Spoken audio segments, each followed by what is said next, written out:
RSS के लोग किसी के भी सगे नहीं। आरएसएस में बहुत सारे ऐसे लोग हैं जो अपनी पत्नियों को छोड़ के भाग गए, वरना ये सारे मंदिर सोमनाथ के मंदिर की तरह फिर से टूटे। किशोर कुणाल को कोई भी ये नहीं कह सकता कि वो सरकार में किसी नेता के चमके। हिंदुओं का इस देश में कोई है नहीं। जो साधु मारे गए थे अयोध्या जी में, वो हत्यारे थे क्या? मैं आरएसएस के लोगों को मानव मानता ही नहीं हूँ। आरएसएस के लोग एक मशीन होते हैं जो एक दिए हुए लक्ष्य के लिए काम करते हैं। उनका धर्म से, देश से, राष्ट्र से, अपने परिवार से किसी से कुछ लेना देना नहीं होता। वो किसी के भी सगे नहीं होते। आरएसएस के लोग किसी के भी सगे नहीं होते।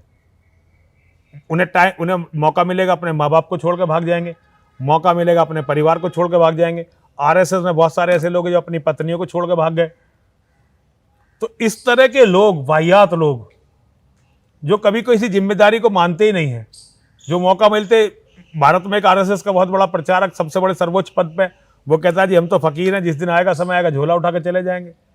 जिनकी जिम्मेदारी की कोई भावना ही नहीं है, उनमें आप किसी को बैठा दो, वो सब अपनी संस्था के लिए काम करेंगे, आरएसएस के लिए धन चुराएंगे, वो नए नए तरीके निकाल लेंगे। तो भाई मैं इस पर ध्यान ही नहीं दे रहा हूं बिल्कुल। लेकिन अगर मैं आपको ये बताना चाहता हूं, जो भी राम मंदिर के साथ विश्वासघात करेगा, जो भी राम मंदिर पर इस तरह का अनैतिक कब्जा करने का प्रयास करेगा और सरकार को उसमें घुसेड़ेगा, बहुत पछताएगा, बहुत पछताने वाला है वो। इस्तीफा तो हो ही गया है। आपने चंपत राय जी से बातचीत करने का प्रयास नहीं, मैं आरएसएस के किसी भी व्यक्ति से, केवल चंपत राय ने, किसी भी व्यक्ति से कोई भी बात करने का प्रयास नहीं करता। आरएसएस के कुछ लोग मेरे पास आ जाते हैं, मजबूरी में बात करनी पड़ती है, लेकिन मैं आरएसएस से संबंधित किसी भी व्यक्ति से बात करने में कोई विश्वास नहीं रखता, क्योंकि उसके शब्दों की कोई अहमियत नहीं है। महाराज जी, चूंकि जांच तो चली रही है, एसआईटी जांच कर रही है, ये तो मजाक है। इतने दिन हो गए हैं और अभी कंटिन्यूटी में ही है, गिरफ्तारी भी हो गई है, रिकवरी भी बहुत सारी हो गई है। नहीं, बहुत रिकवरी नहीं हुई है, नाम मात्र की रिकवरी हुई है। 80-90 लाख रुपए दिखा दिए गए हैं। 80-90 लाख रुपए दिखा दी। एसआईटी तो देखिए, मैंने पहले दिन आपको बताया था, मुझसे पहले दिन जब पत्रकारों ने पूछा था, मैंने बताया था एसआईटी तो असली अपराधियों को बचाने के लिए बनाई गई है। और मुझे नहीं, आप जनता में किसी से बात कर लो, किसी को भी इस एसआईटी पे, जो आप कहते हैं ना जनता की आवाज, जनता की आवाज को आप महसूस करिए। ये सत्ता के अंधे लोग, जो सत्ता में आके जो है रावण, अपने आप को रावण से भी ज्यादा शक्तिशाली मान रहे हैं, ये महसूस नहीं कर रहे हैं। लेकिन पूरी जनता जानती है कि ये एसआईटी जो है केवल और केवल कुछ लोगों के पापों को ढकने के लिए बनाई गई है। किस तरह व्यवस्था सुधार की जाए वहाँ पे? आप किस तरह, अगर आपको सौंपा जाए राम मंदिर का जिम्मा, आप किस तरह व्यवस्था सुधार करेंगे वहाँ पे? देखिए, मुझे नहीं सौंपा जाना चाहिए। अगर एक मान लीजिए 4 शंकराचार्य हैं, उन्हें सौंपा जाना चाहिए। 13 अखाड़े हैं, उनके प्रतिनिधि उसमें होने चाहिए। और मुख्य कार्यकारी पदों पर निर्मोही अखाड़ा होना चाहिए, जो कि पूरा एक पक्षकार था, पूरा पक्षकार था। और लड़ने, वो मंदिर उन्हीं का था।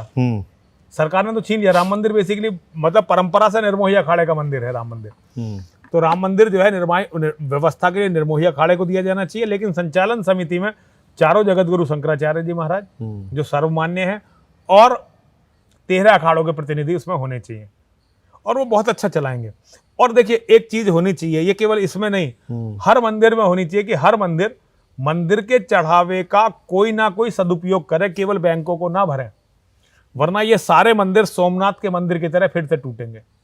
मंदिरों में इकट्ठा हुआ धन मंदिरों के विनाश का काम करता है, और हिंदुओं के घरों में इकट्ठा हुआ ज्यादा धन उनके वंश विनाश के काम आता है। धन से लालच करना धर्माचार्यों का काम नहीं है। धर्माचार्यों को ये देखना चाहिए कि राम मंदिर से क्या क्या योजनाएं बनाई जा सकती हैं। देखिए, एक किशोर कुणाल आईपीएस से रिटायर्ड आईपीएस अफसर जी, उन्होंने पटना के महावीर मंदिर का संचालन, रेलवे स्टेशन पे एक छोटा सा मंदिर, बहुत अच्छा मंदिर, बहुत फेमस मंदिर है हनुमान जी का। बहुत शनिवार को बहुत भीड़ लगती है, शनिवार को, मंगल को बहुत भीड़ रहती है, रविवार को भी बहुत भीड़ रहती है, और बहुत मान्यता है उनकी। उन्होंने वहीं के चढ़ावे से 2 करोड़ रुपए तो राम मंदिर को दिए थे, बड़े बड़े और उन्होंने कहा कि राम मंदिर में एक रसोई बनाई जाए, उसका सारा संचालन हम करेंगे। उन्होंने वहां एक मंदिर बनाया अयोध्या में, और उसमें लोगों को, जितने भी लोग आए उन्हें निःशुल्क भोजन दिया जाता था। अब किशोर कुणाल जी नहीं रहे, तो मुझे पता नहीं कि व्यवस्थाएं वैसी चल रही हैं कि नहीं चल रही हैं, लेकिन किशोर कुणाल जी ने अपने एक छोटे से मंदिर के चढ़ावे का इतना सदुपयोग करके इतनी अच्छी अच्छी संस्थाएं खड़ी की। उन्होंने एक पूरा मेडिकल कॉलेज बनाया। क्या ऐसे लोग आने चाहिए उसमें, ट्रस्ट में? वो तो साधु ही जैसे थे, ऐसे लोग हों तो वो है बिल्कुल, लेकिन सरकार के अधिकारी नहीं थे। आईपीएस थे, लेकिन सरकार का काम नहीं कर रहे थे। वो सरकारों से लड़ रहे थे, लगातार सरकारों से लड़ रहे थे। वो तो सेवा में रह के भी सरकारों से लड़ रहे थे। किशोर कुणाल को कोई भी ये नहीं कह सकता कि वो सरकार में किसी नेता के चमचे थे। वो स्वतंत्र अधिकारी थे। ऐसे अधिकारी भारत में हैं कहाँ? जिन अधिकारियों का नाम ले रहे हैं, आपको क्या लगता है कि वो ऐसे अधिकारी हैं? वो यसमैन है नेताओं के, और वो नेताओं की लुटिया डुबोने के लिए फेमस है। नहीं, आप क्या बात कर रहे हैं? नृपेंद्र मिश्रा देखिए पीएमओ में रहे हैं। हाँ, ये वही है ना यूपी में जिन्होंने रहे ये हैं, एक यूपी में रहे हैं। अवनीश अवस्थी जी जो है चीफ सेक्रेटरी रहे हैं उत्तर देखिए, प्रदेश के। नृपेंद्र मिश्रा जी इतने बड़े नाम है, आप उन पे सवाल खड़े कर रहे हैं। नृपेंद्र मिश्रा जी वो व्यक्ति नहीं है।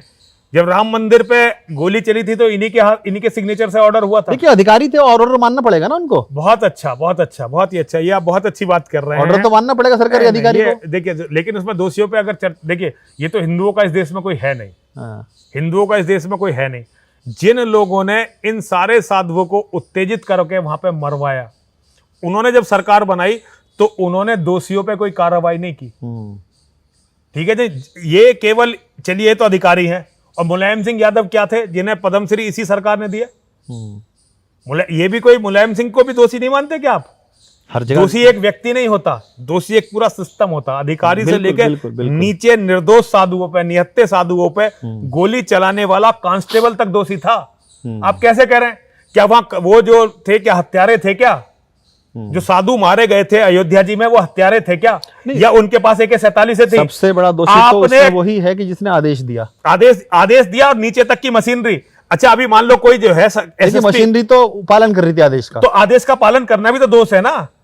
आप निहत्तों को गोली बरसा रहे हैं। मान लो कल को यहाँ सिपाहियों को हमारे यहाँ का कमिश्नर आदेश दे दे कि भाई जाओ इसे नरसिंह आनंद को गन डाउन कर दो, और सिपाही आके मुझे मार दे, तो ये आदेश का पालन नहीं हुआ, ये अपराध में सहभागिता हुई।